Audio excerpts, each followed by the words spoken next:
बार बार अब सजेशंस दे रहे हैं हमें, हम तो काम करके दिखाएंगे। ये भारतीय जनता पार्टी का ही संकल्प पत्र है, वहां पर भी लोकल लोगों को प्राथमिकता दी जाए। ये हम सब की, हर विधायक की एक बहुत बड़ी समस्या है। रॉ मटेरियल राजसमंद के आसपास के बहुत जगहों से जाता है, राजसमंद से भी जाता है। अगर यहीं पर टाइल इंडस्ट्री बन जाए तो ये पूरे राजस्थान में एक अलग तरीके की नई पहचान बना सकेगा राजसमंद।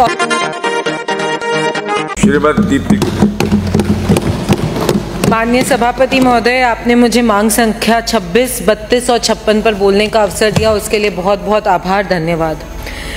माननीय सभापति महोदय, जब से विधायक बनकर इस सदन में, इस पवित्र सदन में आने का मौका मिला है, ये तीसरा बजट मैंने देखा है और वाकई में मैं धन्यवाद देना चाहूँगी भजनलाल जी की सरकार को। इस नेतृत्व में जिस तरीके का बजट पेश हुआ है, जिस तरीके के संकल्प लिए गए हैं कि 350 खरब रुपए की अर्थव्यवस्था हम राजस्थान को बनाएंगे, हम बनाएंगे क्योंकि इस राजस्थान की नहीं, पूरी देश की जनता को हमारे मोदी जी की गारंटी पे भरोसा है, हमारे संकल्प पत्र पे भरोसा है और हमारे दृढ़ निश्चय, हमारी सरकार के कार्यशैली पर भरोसा है।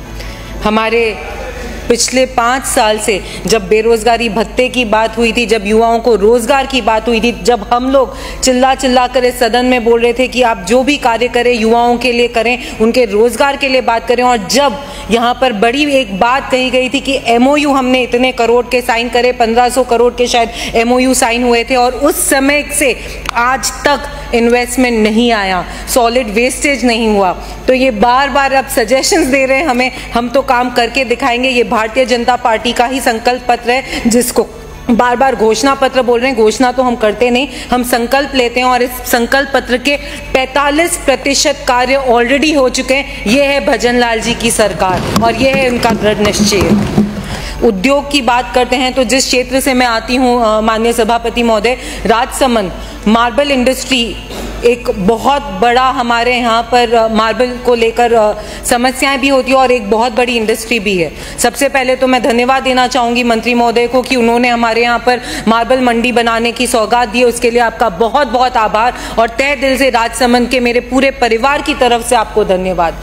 लेकिन मार्बल मंडी के साथ साथ यहाँ पर मार्बल के प्रोडक्ट्स भी बहुत ज़्यादा मात्रा पर एक्सपोर्ट होते हैं। मार्बल की मूर्तियों से लेकर, मार्बल के डाइनिंग टेबल से लेकर, मार्बल के अलग अलग आर्टिफैक्ट्स। मैं आपके माध्यम से सरकार से निवेदन करूंगी कि ऐसे एक्सपोर्ट मेले लगाए जाएं राजसमंद के अंदर, जिससे यहाँ के सारे स्टोन इंडस्ट्री वालों को ये मौका मिले, ये एक प्लेटफॉर्म मिले जिसके ऊपर वे अपने प्रोडक्ट्स को रख सकें और पूरे देश नहीं, विदेश के अंदर भी अलग अलग जगह एक्सपोर्ट और इनका बढ़ सके। मार्बल अभी जिस तरीके की मंदी में है और कोरोना के बाद से ही अभी तक भी मार्बल इंडस्ट्री उस मंदी से उभर नहीं पाई है। इंटरेस्ट रेट्स भी, लोन के इंटरेस्ट रेट्स देने में भी बहुत समस्या और तकलीफ आती है। तो उनको प्रमोट करने के लिए अगर ऐसे कुछ स्टेप्स लिए जाएंगे तो ये हमारे यहाँ के लिए मार्बल मंडी के साथ साथ एक बहुत बड़ी सौगात हमें आपके द्वारा मिलेगी। माननीय मंत्री महोदय, आपको सभापति महोदय के माध्यम से एक बात और रखना चाहूँगी। अलग अलग विधायकों ने भी इस बात का कंसर्न रखा है कि रोजगार लोकल लेवल पर होना चाहिए। आप लोगों ने जो ये पॉलिसी लेकर आए हैं कि 1 डिस्ट्रिक्ट 1 प्रोडक्ट, उसकी भी मैं सराहना करती हूँ, लेकिन उसके साथ साथ जो उद्योग आप उसके आसपास डेवलप करेंगे, उसमें जो रोजगार है वहाँ पर भी लोकल लोगों को प्राथमिकता दी जाए। ये हम सब की, हर विधायक की एक बहुत बड़ी समस्या है। पलायन राजसमंद में ही नहीं, हर जगह, हर ग्रामीण क्षेत्र से आने वाले विधायक ये बात जरूर कहेंगे कि पलायन की समस्या हम लोग देखते हैं, झेलते हैं, और जब माँ बाप हमारे सामने आते हैं सभापति महोदय रोकते हुए कि प्लीज हमारे बच्चे को यहीं कहीं नौकरी दिला दो, ये हमारा इकलौता बच्चा है, हमारे पास उनको बोलने के लिए कोई शब्द नहीं होते। इसलिए हिंदुस्तान जिंक लिमिटेड हो, चाहे कोई भी बड़ी यूनिट हो, वहां पर आप ये मेक श्योर करिए कि जो रोजगार है करीबन 70 से 75% रोजगार वहां के लोकल लोगों को मिले। उनके लिए ट्रेनिंग सेंटर्स बने, उनके लिए अलग अलग ट्रेनिंग सेंटर्स बने, जिससे कि ये नहीं कह सके। माननीय मंत्री महोदय, मैं आपके ध्यान में लाना चाहूंगी कि यही हिंदुस्तान जिंक लिमिटेड है जहां पे इंडिया ही नहीं, बाहर से अफ्रीका के बहुत लोग यहां पर काम करते हैं, अंडरग्राउंड माइनिंग के अंदर काम करते हैं, और हमारे लोगों को ये कहकर नकार दिया जाता है कि नहीं, इनके पास ट्रेनिंग प्रॉपर नहीं है। तो ट्रेनिंग कराइए। ऐसा नहीं है कि हिंदुस्तानी आज भारतीय कहीं पे भी जाए, वो अपना नासा तक अगर हम पहुंच सकते हैं तो ऐसी कोई कमी नहीं किसी भारतीय में कि वो यहाँ पर काम नहीं कर सके, लेकिन ट्रेनिंग की जो कमी है उस ट्रेनिंग की कमी को हम पूरी करते हुए मैं आपसे यही निवेदन करूंगी कि ऐसे उद्योगों को पाबंद करें कि वो ट्रेनिंग भी पहुंचाएं और ट्रेनिंग देने के बाद 75% to 80% रोजगार वहां के लोकल लोगों को, वहां के आसपास के क्षेत्र के लोगों को, वहां के इफेक्टेड लोगों को दी जाए। ये मेरी आपसे एक मांग रहेगी। माननीय सभापति महोदय, इसके अलावा रीको में, कुरज में रीको क्षेत्र बनाया गया। सभी माननीय सदस्यों ने अपनी बात रखी। ये समस्या रीको के द्वारा हमारे यहाँ पर भी है कि लैंड बने हुए, अलॉटमेंट हुए हुए कुरज में एक लंबा समय हो गया, लेकिन आज तक भी एक इंडस्ट्री वहाँ पर नहीं आई। कहीं ना कहीं हमें अपनी पॉलिसी में वापस से देखकर उसको करेक्ट करने की ज़रूरत है कि क्यों नहीं ये इंडस्ट्रीज हमारे यहाँ पर आ रही है। राजसमंद बहुत अच्छे से हाईवे से कनेक्टेड है, बड़ी सिटीज से कनेक्टेड है। कहीं ना कहीं पानी, ड्रेनेज, सॉलिड वेस्ट सिस्टम, इन सिस्टम्स को अगर हम इन प्लेस लाएंगे तो हम इंडस्ट्रीज को भी बहुत अच्छी तरीके से लेकर आ सकेंगे।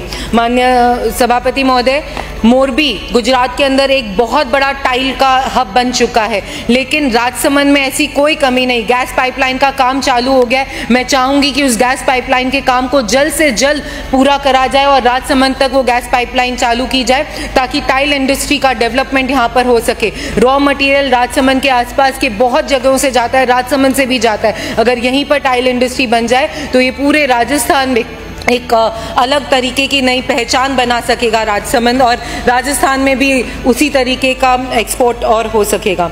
माननीय सभापति महोदय, आपसे मैं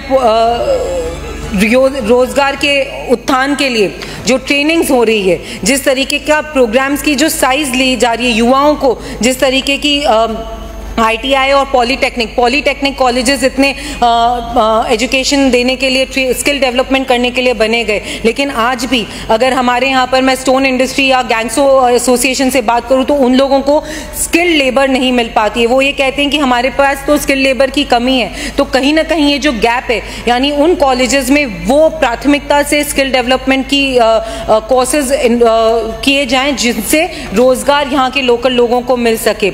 ऑर्गेनाइज्ड वे में अगर हम इन युवाओं को रोजगार के लिए प्रमुखता से उनके आसपास की चीज़ों को लेकर, उनके आसपास के एरियाज़ को लेकर अगर हम उनको ट्रेनिंग दें तो उससे इनका भी गैप कम होगा और कहीं ना कहीं रोजगार की जो थोड़ी समस्या है उससे भी हम निदान पाएंगे।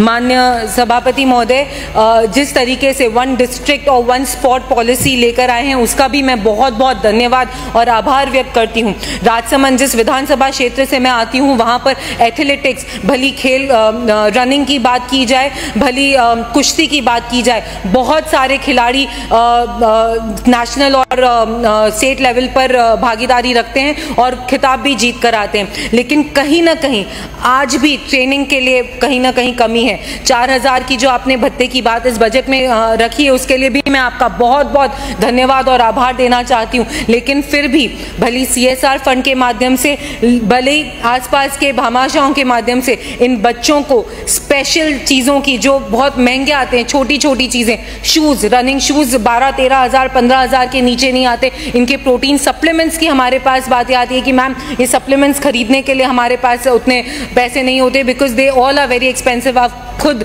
इस बात को जानते हैं कि खेल में ये सारी चीज़ें कितनी इंपॉर्टेंट होती है। तो उसके लिए एक अलग से, माननीय सभापति महोदय मुझे 2 मिनट और लगेंगे, अभी महिला बाल विकास पर भी मुझे बोलना है, तो उसमें भी आप ज़रूर से दिखवाइए कि उसको हम किस तरीके से अच्छा कर सकते हैं और इन लोगों को हम इन सप्लीमेंट्स की और इन बेसिक नेसेसिटीज़ को हम प्रोवाइड करा सकते हैं। मैं राजसमंद में भी आपको मैं ये मांग रखना चाहूँगी कि ब्लॉक स्तर पर आप इस तरीके के एथलेटिक्स को और ज़्यादा प्रमोट करने के लिए सेंटर्स बनाएं ताकि यहाँ पर और बच्चों को मोटिवेशन मिल सके।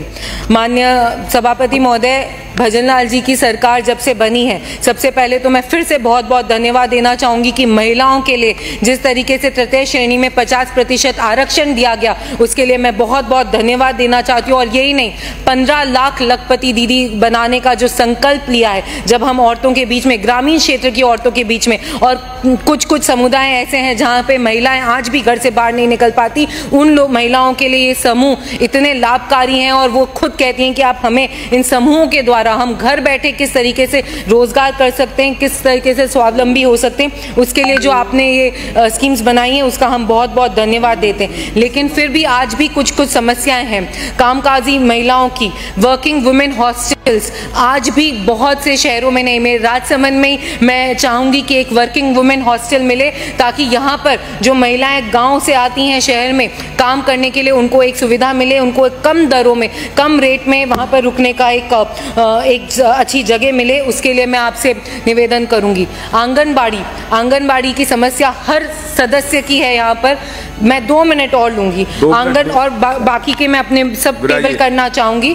आंगनबाड़ी की समस्या, आंगनबाड़ी के अंदर जिस तरीके के जो इश्यूज हो रखे हैं, जिस तरीके से जो वहाँ के केंद्रों के हालात हैं, उसके अंदर कोई ऐसी पॉलिसी लाई जाए कि भली 50% स्टेट दे और 50% हम MLA लैड से दे सके, लेकिन उन आंगनबाड़ी केंद्रों को सही करना बहुत ज़रूरी है। और यही नहीं, उनके नवीनीकरण के साथ साथ जो आंगनबाड़ी कार्यकर्ता है, आशा सहयोगिनी है, उनके रिटायरमेंट की प्लान की बात हमारे सामने बैठे सदस्यों ने भी करी। मैं भी कहूँगी कि इन आशा सहयोगिनी, ये लोग अपना पूरा जीवन हमारे लिए आंगनवाड़ी में लेते हैं, लेकिन इनके रिटायरमेंट के लिए हमने अभी तक नहीं सोचा। उसमें भी हमें बहुत कुछ सोचने की ज़रूरत है।